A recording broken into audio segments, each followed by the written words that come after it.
మహాగణపతిం మనసా స్మరామి మహాగణపతిం మనసా స్మరామి.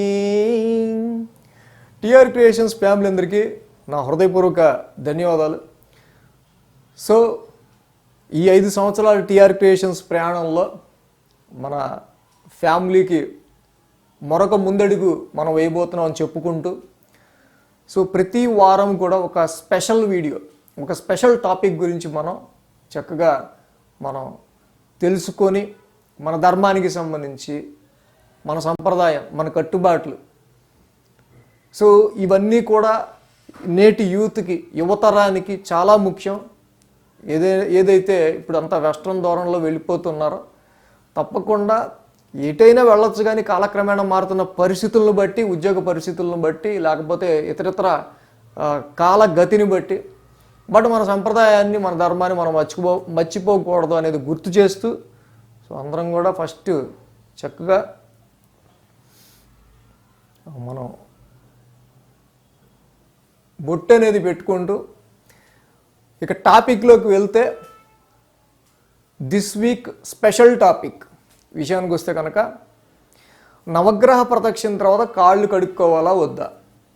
సో ఇది నవగ్రహ ప్రదక్షిణ చేసే ముందు, చేసిన తర్వాత అందరికి కూడా చేశాక ఇప్పుడు కాళ్ళు కడుక్కోవాలా, డైరెక్ట్ గుళ్ళోకి వెళ్ళాలి, కాళ్ళు కడుక్కోవాలి, గుళ్ళోకి వెళ్ళాలి, ఏం చేయాలి ఏంటని ఒక సందిగ్ధమైన పరిస్థితి.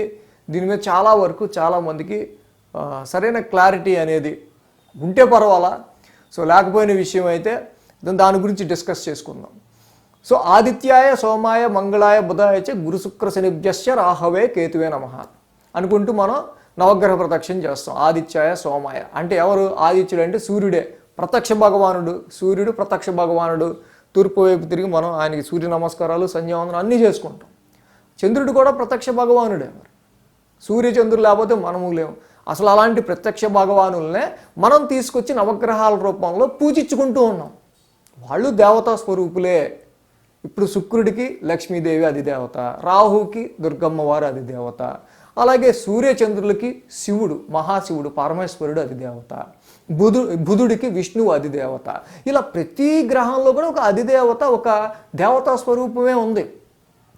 సో ఇప్పుడు మనకి పాపగ్రహాలు, అలాగే శుభగ్రహాలు, మనకు అనుకూలించే గ్రహాలు ఏమైనా ఉన్నాయనుకోండి, ప్రదక్షిణ చేసేటప్పుడు హాయ్ హౌ ఆర్ యూ అంటాయి. సో ఎప్పుడైతే మనకి ప్రతికూలంగా ఉన్న గ్రహాలు, నెగిటివ్గా ఉన్న గ్రహాలు ఉన్నాయనుకోండి, ఇప్పుడు ఎంతెందుకు మన శత్రువే ఉన్నాడు అనుకున్నాం, నన్ను క్షమించయ్యా, నేనేదో తెలియక చేశాను, ఇంకా నా జోలికి రామాకు అని అన్నాం అనుకోండి. అలాగే నెగిటివ్గా ఉన్న గ్రహాలు, అదేది మొత్తానికి దారిలోకి వచ్చావు, సరే సరే ఇప్పుడు నేను వదిలేస్తున్నాను వెళ్ళు అంటాయి. అంతే తప్పించి మనకి బడిత పూజ ఏవి చెయ్యవి. సో నవగ్రహ ప్రదక్షిణ తర్వాత కాళ్ళు కడుక్కోవాల్సిన అవసరమే లేదు. దేవతలు, దేవత స్వరూపాలు ఎటువంటివో అవి కూడా అంతే.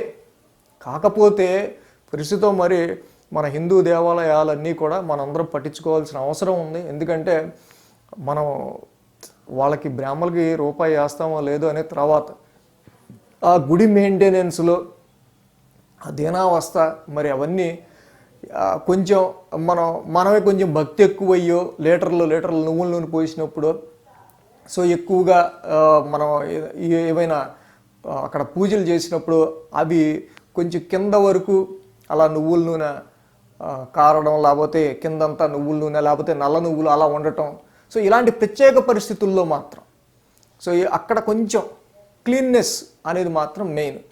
పరిశుభ్రంగా ఉన్న గుడిలో అయితే అసలు మీరు డౌటే పెట్టుకోకర్లా. బట్ అదే నువ్వుల నూనెని మనం తొక్కి మళ్ళీ కొంచెం అలాగే నూనెగా ఉన్న ఆ పాదాలతోనే మళ్ళీ మనం మిగతా ఆలయాలను దర్శించుకుంటూ ఉంటాం. అది కూడా కొంతవరకు మనకి ఇబ్బందికరంగా ఉంటుంది.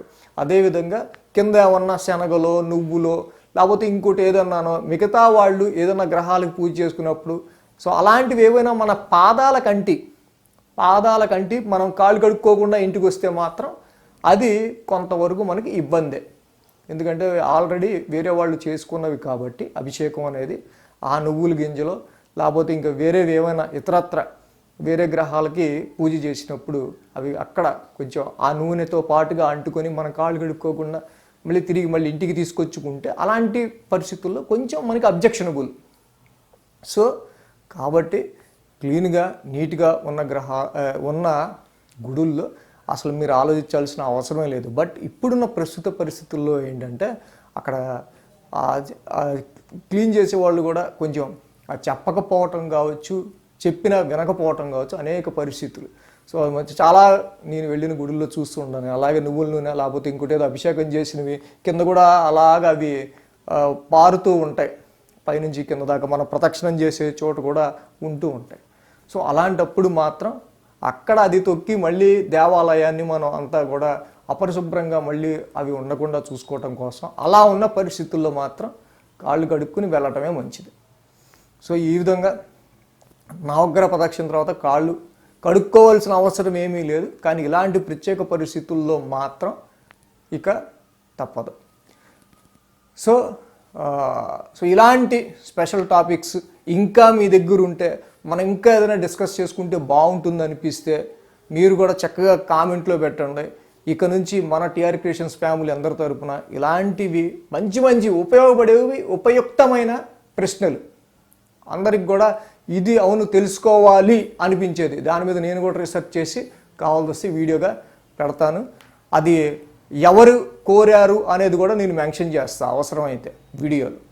So thanks for watching TR creations. ఇలాంటివి ఇంకా మీ దగ్గర ఉంటే కనుక మంచి మంచి ప్రశ్నలు తప్పకుండా పెట్టండి. So once again thank you very much. ఈ వీడియో కనుక మీకు నచ్చినట్లయితే లైక్ చేయండి, షేర్ చేయండి. మరిన్ని అప్డేట్స్ కోసం సబ్స్క్రైబ్ చేయడం మాత్రం మర్చిపోకండి.